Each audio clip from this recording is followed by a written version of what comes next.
이 5월부터 모델하우스를 개장하는 등 다시 시작될 것으로 보이는데요. 뭐 좀 괜찮은 신규 분양단지가 나올 거로 이렇게 예상이 되기 때문에 실수요자들 입장에서는 그 어느 때보다도 청약에 관심을 좀 많이 가지지 않을까 싶습니다. 네, 그런데 그 최근 2년간 청약 제도의 세부 내용이 계속 바뀌었어요. 네.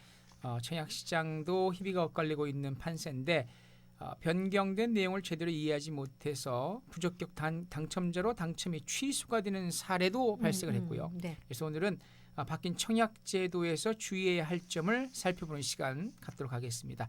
아까도 말씀을 드렸습니다만 동의대학교 부동산대학원 강정규 원장입니다. 전화 연결합니다. 안녕하세요. 네, 네, 안녕하십니까. 안녕하세요. 네. 네. 먼저 이 변경된 청약 제도에서 주의할 점을 좀 살펴보기 전에 올해 분양 예정인 부산 지역 신규 아파트 물량 또 주요 분양 단지가 어떤 것들이 있는지 좀 설명을 해주시죠. 예, 그 올해의 그 새 아파트 분양 물량도 지난해와 비슷한 수준인 약 2만 3천여 세대의 새 아파트가 분양될 예정으로 그렇게 알려지고 있습니다. 네. 특히 올해 분양될 그 신규 아파트 물량들 중에서 주요 분양 단지들을 보면은 그 많은 분들이 관심을 갖고 계시는 그 지금 남천동 쪽에도 조금 물량이 나올 거로 보여지고 있고요. 그리고 대연동에서도 좀 역시 좋은 주거지에서 나온다는 이야기가 있습니다. 그 다음에 그 지금 보면은 거제동이라는 곳, 연제구 거제동, 그리고 그 금정구, 동래구 온천동 쪽에서도 그 대규모 단지의 아파트들이 분양에 나설 거로 판단이 들고 있고요. 네. 또 에코델타 시티라고 해서 서부산 쪽에서도 분양이 이루어지는 그러한 그 사항이 좀 주요 단지라고 볼 수 있을 것 같습니다. 네, 그렇군요. 그렇군요. 네. 그러면 그 실수요자들 입장에서는 꽤 괜찮은 신규 분양 단지들을 이번에 만나볼 수 있는 그런 한 해가 될 것 같은데 어떻습니까? 예, 그 올해 그 새롭게 분양될 그 아파트 단지들의 주요한 특징을 보면은 네. 아마 무주택자분들 입장에서는 꽤나 관심을 좀 가지실 그런 단지들이 많다라고 보여지는데요. 일단 올해는 약 4천여 세대 정도 이상의 대단지에서 그 아파트들이 공급되는 곳이 상당히 많이 나올 것으로 예상을 하고 있고요. 네.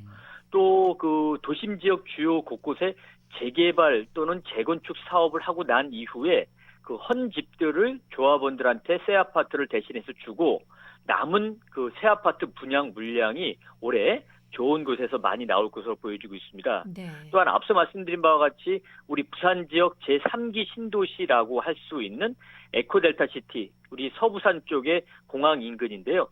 이 지역에서도 앞으로 2만 세대 이상의 새 아파트가 공급될 예정인데 그중에 일부가 올해부터 분양이 될 것으로 예상을 하고 있습니다. 네, 그렇군요. 아니, 그런데 이렇게 당첨에 대해서도 굉장히 좀 얘기들이 많던데요. 부적격 당첨, 뭐 실사례, 뭐 이런 것들이 있다라고 하는데 어떤 건가요? 예, 지금 이런 올해 분양될 2만 세대 이상의 아파트들 중에서는 뭐 당첨만 되면은 무주택자분들 입장에서는 내 집 마련으로도 상당히 좋고요. 네. 또 뭐 좀 투자적인 관점에서 이야기하면은 워낙 지금 정부에서 분양가를 많이 규제를 하고 있기 때문에 이 주요 단지의 새 아파트 분양가가 주변 시세보다 쌉니다. 네. 즉 싸게 되면은 결국 분양가 프리미엄이 붙도록 되어져 있는데 지난해 주택시장이 좀 좋지 않은 상황 속에서도 당첨과 동시에 몇 천만 원에서 억대까지의 프리미엄을 붙는 단지들이 많이 있었습니다. 네. 그래서 당첨만 되면은 상당히 기뻐하고 좋았던 또 좋아하셨던 그런 경우가 있고 또 경우에 따라서 뭐 가족 회식도 한번 하고 막 설레는 감이 있었는데 네. 안타깝게도 이분들이 청약을 할 때 제출했던 여러 가지 청약 서류라든지 그 청약 절차 중에 이 점수를 계산하기 위한 요건을 기입하는 경우가 있습니다. 네.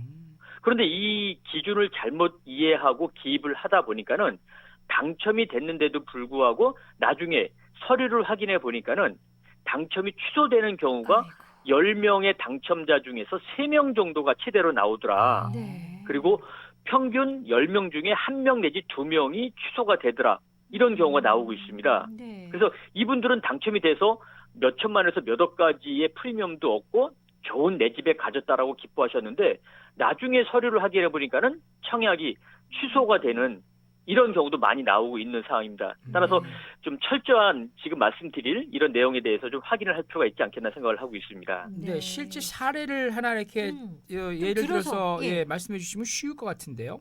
가령. 예, 네. 지금 그 당첨이 됐다가 네. 나중에 그 부적격으로 당첨이 취소되는 사례 중에서 가장 많은 것 중에 하나가 이 부양가족 수를 잘못 그 이해하시는 경우가 제일 많습니다. 네. 네. 참고로 지금은 아파트 분양 받을 때 우리 청취자분들 많이 알고 계시는데요. 그 청약 가점제라고 하는 것이 적용이 됩니다. 그래서 주택 소유 여부, 즉 무주택자 분들이면서 무주택 기간이 얼마나 긴지, 그리고 그 청약 통장 가입 기간이 얼마나 긴지, 그리고 부양가족 수가 얼마나 많은지를 가지고 네. 이 점수화해서 그 점수가 높은 사람에게 먼저 주는데, 지금 말씀드리고 있는 부양가족을 먼저 말씀드리면 부양가족 수가 많으면 많은 만큼 그만큼 점수가 높아지는 것들입니다. 그런데 이 부양가족 수를 잘못 계산하는 것 중에 하나, 해외에 체류하시는 그 가족 수를 지금 부양가족 수에 포함시키는 경우가 상당히 많다.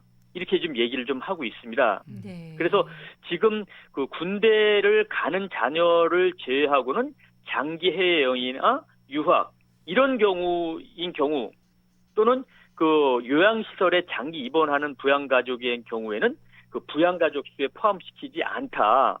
이런 얘기를 하고 있기 때문에 이 부양가족 수를 계산하는데 상당히 좀 신중을 기할 필요가 있다, 이렇게 생각이 들고 있습니다. 아, 그렇군요. 조금 전에 이게 가족 수가 많으면 좋으니까는 이렇게 위장으로 뭐 이렇게 말씀도 하셨는데, 부모님 같은 경우에 따로 사시는 분을 그 전입 신고를 해서 당첨이 됐다가 취소되는 경우도 있다고 하는데요. 그 내용도 좀 자세히 설명을 좀 해주시죠.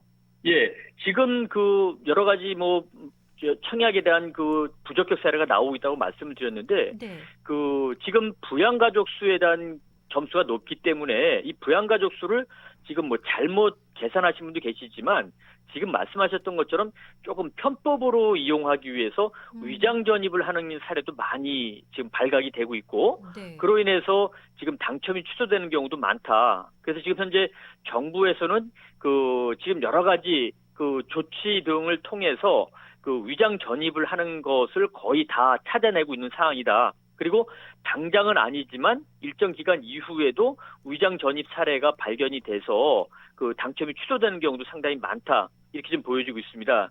그래서 지금 위장 전입이라고 하는 것은 말씀하셨던 것처럼 같이 거주하지 않은 분들을 같이 거주하는 것처럼 주민등록만 이전을 해서 하는 경우가 대부분이라고 보여지고 있는데, 그 하시지 않아야 할 그런 사항이라고 좀 보여지고 있습니다. 네네. 그 다음에 지금 또 그 이 부양가족, 그 다음에 그 당첨권을 좀 높이기 위해서 많이 하는 것들 중에 하나가 그 특별공급제도라는 것이 있는데, 이 특별공급제도 중에서 그 가임 여성들, 즉 신혼부부분들이 많이 활용하시는데 임신 진단서를 위조하는 사례도 많이 있다라고 정부가 밝히고 있고요. 네. 또 가족 중에 장애인이 아닌데 장애인이다라고 해서 등록을 해서 이 특별 공급을 받는 경우도 있다. 이렇게 지금 정부가 밝히고 있습니다. 네. 그 외에 좀 그 위장 전입이라든지 지금 말씀드렸던 여러 가지 좀 불법적인 조치에 해당되는 것 중에 하나가 또 그 청약 통장을 불법적으로 사서 당첨이 되는 경우도 있다. 그런데 지금 계속해서 말씀드리지만 이런 여러 가지 청약을 받는 데 있어서의 그 불법적인 사례는 정부가 거의 전수조사를 통해서 이 걸러내고 있다라는 사실을 꼭 기억하실 필요가 있지 않나 생각을 하고 있습니다. 네. 네, 예전보다 절차가 더 까다로워지고 아무튼 불법은 해서는 안 된다는 것이 그럼요. 가장 기본적인 것 같습니다. 네, 알짜 부동산 상식 동의대학교 부동산대학원 강정규 원장과 함께한 시간이었습니다. 오늘 말씀 감사드리고요. 다음 네. 주에 뵙도록 하겠습니다. 감사합니다. 감사합니다. 네.